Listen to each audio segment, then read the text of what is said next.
Hello বন্ধুরা, এই দেখো, এরকম একটা ঘরে যদি মেয়ে থাকে আমাদের আর কষ্ট থাকে বলো তো। মামামের পাপা আর আমি আজকে দুজন মিলে ঘর পরিষ্কার করছিলাম। আর ঘরে এত পরিমাণে ময়লা হয়েছে, তো দুজন মিলে না পরিষ্কার করলে একা আমি পারতামই না। আর দেখো মাম্মাম সেটা দেখে ঘর পরিষ্কার করতে চলে এসছে।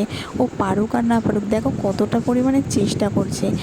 বড় হয়ে কি করবে সেটা জানি না, কিন্তু এখন যেটা করছে সেটা দেখে খুবই ভালো লাগছে। মাম্মা কি করছো? কাটি ভেঙে কি করে ভাঙলো? কাটি ভেঙে কাজ কমপ্লিট?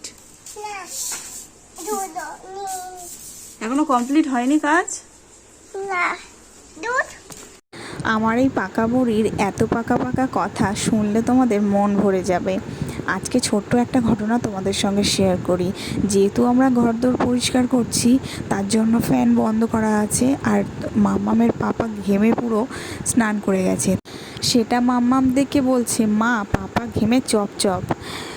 এসিটা চালাই, উফ কি গরম।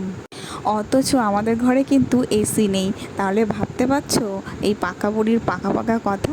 তো এই পাকা পাকা কথা শুনতে শুনতে কিন্তু আমাদের সারা দিনটা বেশ ভালোই কেটে যায়। ভিডিওটা তোমাদের কেমন লাগলো অবশ্যই কিন্তু কমেন্ট করে জানিও।